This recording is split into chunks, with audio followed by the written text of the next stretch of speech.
What is up? It's your boy jonni.shreve. I have BB Pro, Mr. Tell like it is, guys. Welcome back to another episode of Coaching Up. Before we get started, guys, make sure you subscribe to the channel so whenever I put a video, you'll be the first ones to get it. All this juicy, good information, some knowledge that I've accumulated over the years, all free for you. Anyway, guys, let's get started. We're doing Greene again. Greene glute activation featuring Yurisha Ayala and Jessica Padilla. Anyway, let's get started. We're gonna go through his workout and see if we can actually take some good tips and cues from Greene. Now, he's very surreal, does very unorthodox stuff, but again, guys, we can always use these to kind of give you guys a little bit of understanding when it comes to actually training your glutes. So, women and men, whoever just wants a juicy booty, pay attention. Juice boots. All right, let's go. What's good? It's your boy K with the AKA. K with the AK. Okay, we're gonna just go right into. You are here with Jessica Reyes. Jessica, everybody knows these two. They're absolutely amazing competitors. Top of the game. I'm pretty sure they made the class around these women, for sure. Anyway, let's get right into the workout. We're gonna zip right to it right away. So we're doing abs first. Shorts? This is my motivation for Olympia. For Olympia. Wow. You know? Let's go for my Olympia. I would hate to disappoint you. And then, so basically wants him to take his shirt off. It's great. Jeez, Greene's single too, right? Like ever. Forget okay. Look at him. You know I committed. Just trying to be a gentleman. Yeah. All right, let's get into this. Make sure that we don't disappoint you today. We're gonna try to bring it. We're gonna bring it. Jeez. Okay, so we got adductors first. Abductors. We're gonna go through an array of different workouts. We got adductors. He's doing some step ups. And some very just different ways of doing them. We're gonna kind of break it down and make sure you guys are doing them a little more optimal. Like, is it necessary to do some of the things that he does? Maybe not. If you can do them, great. Okay, so we're getting into this. I've seen so many women do this move before, and we're gonna watch for a bit. It's not my fault that the camera is this close. That's their videographer. Don't get mad at me for showing this shit. Anyway. So we're gonna get right into this. So right away, your biggest indicator, your biggest part of the movement when you're talking about activating your glutes is hip flexion and extension. So if we don't get any flexion or extension of the hip, we're not really gonna get our glutes to do anything. And at the top of the exercise, we don't need that pelvic tilt thing at the top. It doesn't do anything. It's the same as say I was doing a bicep curl and I'm all at the top and then I decide to flex my bicep. It's already at its full range of motion. There's no point of doing this. It's not gonna do anything more or just doing this. It's the same thing. So there's no point in you doing a posterior pelvic tilt, which is gonna put a lot of problems with your lumbar spine. Anyway, so let's just go over, just watch how he's kind of doing it. And I'm gonna kind of coach you up a little bit on making this a little bit more optimal. Now, this is not necessary pushing your hips forward at all.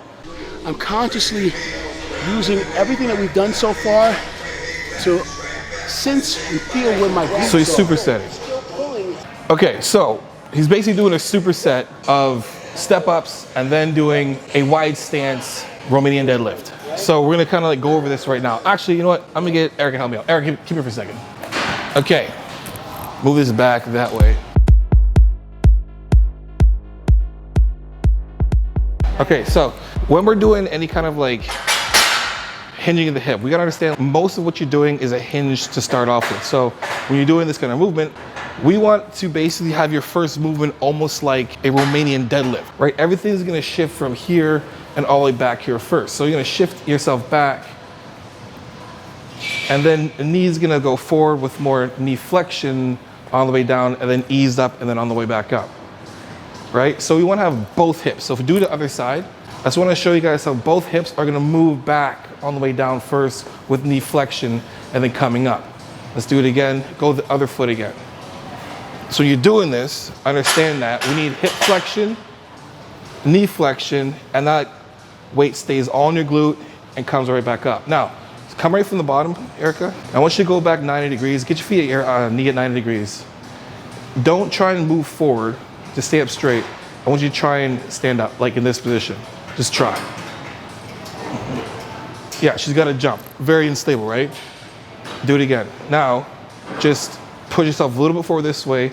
Tight glute, get on your calf a little bit, then the back. There you go. Now, push yourself up. There you go. A lot more activation and stability in her glute. Thanks. Okay, so he's gonna go over a wide stance stiff leg deadlift. I want you guys to listen to his cues because he says almost similar things that I say in this. But again, I'm gonna give you guys tips here. When I lean forward, I'm almost trying to to grab the floor with my feet. And as I'm grabbing the floor with my feet, I'm consciously using everything that we've done so far. So what he's saying is, instead of just saying like bend to the floor, again, you want to hinge the hip. Hip's going to go backwards first. And then when it says grip of the floor, you're going to use that stability from your toes. A lot of people, when they're trying to like activate their, their glutes, they're always thinking like, we're staying your heels. You want to grab with your toes. So on the way back, you're feeling your toes grab. That's actually going to lengthen your hamstring more. The only issue I have with this is the wider the stance you go, the less range of motion you get when it comes to hip flexion. Think about it. If I'm basically already close to the ground, I will spread my legs more. I'm lowering my hips lower to the ground. So when I'm trying to push your hips back, they're already as far as they can go when it comes to hip flexion. So we're gonna get this one more time. Come over here for a second, real quick. Okay, so we're gonna be in a wide stance. Right now, she's wide stance. She got external rotation at the hips. So she's moving her hips open this way, aligning with her toes. And when she's going back first, she's gonna make sure someone's pulling her back this way. So go ahead. Right? Now, to make this more optimal, again, come back to the top, we wanna make sure that we have shoulder depression. So you're gonna push that bar into the ground, and then you're gonna pull your hips back and down, and you'll feel this get lengthened good. Keep your core tight, head down, perfect. Now, the only problem with this is, come back up, is that the range of motion isn't that great. So we can almost narrow our stance a little more. Push your toes in a tiny bit more. So if your toes are too wide, there's less external rotation we can do. If they're in a little closer, you can actually turn on your glute medius that much more. So go ahead and do it. This time, hips gonna come back and forward. Even from the ground, go back up. Everything's gonna shift. It's gonna shift from here all the way back, gripping with your toes, go ahead.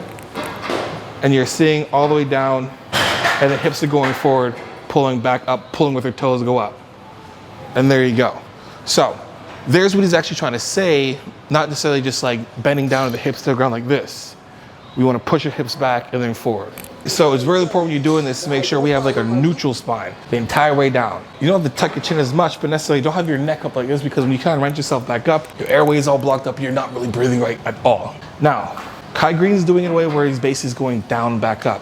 Engage your lats. Make sure your lats are engaged. All right, let's keep going to the next exercise. Glutes are, and to bring them online, by contracting them and to make them responsible by contracting them, make them that contraction and making that contraction responsible for erecting my upper body from the floor. Does that make sense? Now when we're watching this, guys, let's be serious. Not every female who's gonna do these exercises is gonna look like these two girls. Not a chance in hell. But let's just, celebrate the good hard work there and great genetics. But like 99% of the people aren't gonna be able to just do this exercise and walk up with big legs and glutes out of this world. So, take it for what it is. Understand we're just showing this video to give you guys better understanding on how to engage your glutes. Moving on.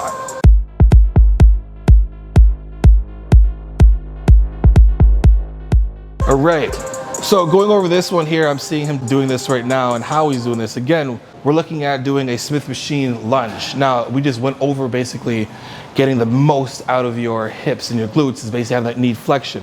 They're in the position where at 90 degrees, I've already showed you Erica trying to do one at 90 degrees, how much pressure you have off of your glutes. You actually have it on your hip flexor, and then you're gonna try and push up more with your quad, and you lose most activation in your glutes. When most people think being on your heels and pushing up is really gonna do anything, it's not. You might feel that through your heel, but you're not actually engaging the glute enough for this to be an actual optimal movement. So when you're doing this movement, think of the exact same thing as before, as having your hips back a little bit more, push your hips back, and knee flexion. We're not getting much knee flexion here at all if you're looking at it, right? Her knee's not going, I want knee flexion. Both her knees are staying completely straight up. So you can almost pause at a section here. Kai's all in there. Jesus, right there. So let's just go back there one more time really quick and just understand when we're doing this, the posture we want like this more, and then we want our knee to be flexed to get most out of a hip flexion glute activation. All right, on to the next, right there.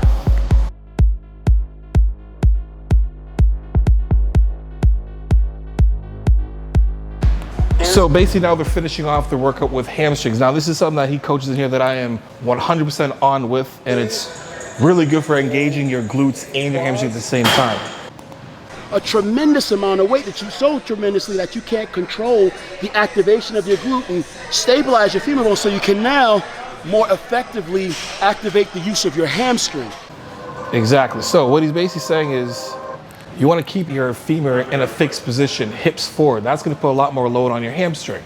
So when you're doing this, when you're doing any kind of like hamstring exercise, make sure your hips lock basically in place so your femur is not moving off the ground. We don't want any hip flexion when you're really trying to isolate your hamstring, if it makes any sense. So doing this and how he's doing it is actually the most perfect way. You can see how just like bulging, he's getting his hips driving into the placement, and then the knees are coming up.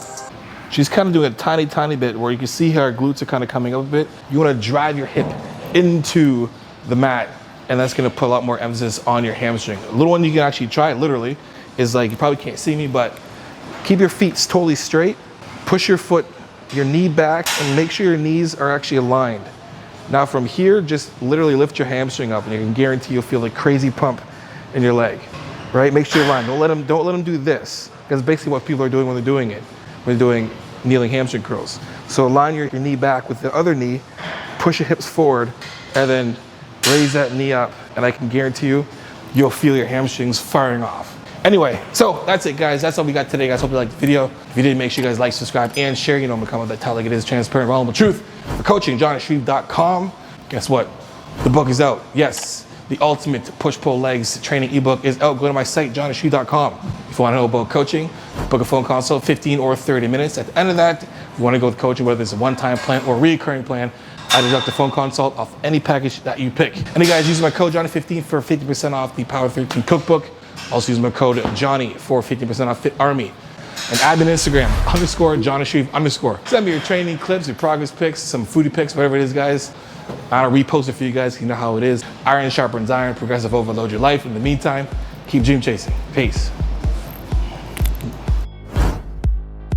Send me your training clips, your progress clips, or progress clips. Send me your. I am so getting canceled. Shit. Anyway, this is all gonna get edited.